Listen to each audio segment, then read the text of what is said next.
আল্লাহর কাছে ক্ষমা চাও, দুনিয়াটা কিছুই না রে যুবক। ওই কবরে যাওয়ার পরে গুনাহগারের কবরের দুই পার্শ্বের মাটির চাপ পাজরের হাড় চুরমার হয়ে যাবে। একটা নয়, দুটো নয়, 70 থেকে 99টা সাপের কামড়। কবরের ভিতরে জাহান্নামের আগুন। এরে বান্দা, এখনো কি আল্লাহর রাস্তায় ফিরে আসবি না? আল্লাহ দেখায় দেয় দুনিয়ার বিল্ডিং এর আগুনে কত যুবকের লাশ, আর চিৎকারের আওয়াজ, বাঁচাও বাঁচাও। একটু চিন্তা করে দেখ, যখন আগুন লাগছিল শরীরের মধ্যে তখন ওদের কেমন লাগছিল, অবস্থাটা কেমন হয়েছিল। ওরা যখন আগুনের মধ্যে সবাই জানালা দিয়া হাত দিয়া কয়, কে আছো, আমাদের বাঁচাও। আমাদের ডানে আগুন, বামে আগুন, চতুর্দিকে আগুন।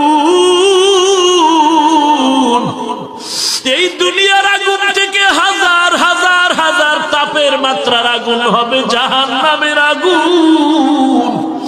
এরে যুবক, পায়ে হাত রেখে বলি, পাও দুইটা আগাইয়া দাও। আমি তোর পায়ে ধরে বলি, আর গুনাহ করিস না রে যুবক, আর গুনার পথে যাইও না। নামাজ পড়ো, পর্দা করো, মা বাবার খেদমত করো, আল্লাহ ওয়ালাদের দোয়া নিয়ে চলো। আল্লাহর কাছে ক্ষমা চাও, দুনিয়াটা কিছুই না রে যুবক। পায়ে হাত রেখে বলি, এই যে বন্যা হয়ে গেল কয়েকদিন আগে, কত মানুষ বন্যায় মরে গেল। ঢাকার শহরে গাড়ির উপরে গাছ পড়লো, গাছে আঘাতে গাড়ির মধ্যে মানুষ মরে গেল। এরে বান্দা, এখান থেকে ঘরে যাওয়ার কোনো গ্যারান্টি নাই। আবার রাত্রেবেলা ঘুমাবি, ভোরবেলা উঠার কোনো গ্যারান্টি নাই। পায়ে হাত রেখে বলি, রে বাবা, তোর মতো যুবক স্কুলে পড়ে নামাজ ছাড়ে না, তুমি কেন পারবা না? তোমার মতো যুবক চাকরি করে নামাজ ছাড়ে না, তুমি কেন পারবা না? কিসের বাহাদুরি করো? কিছুই না।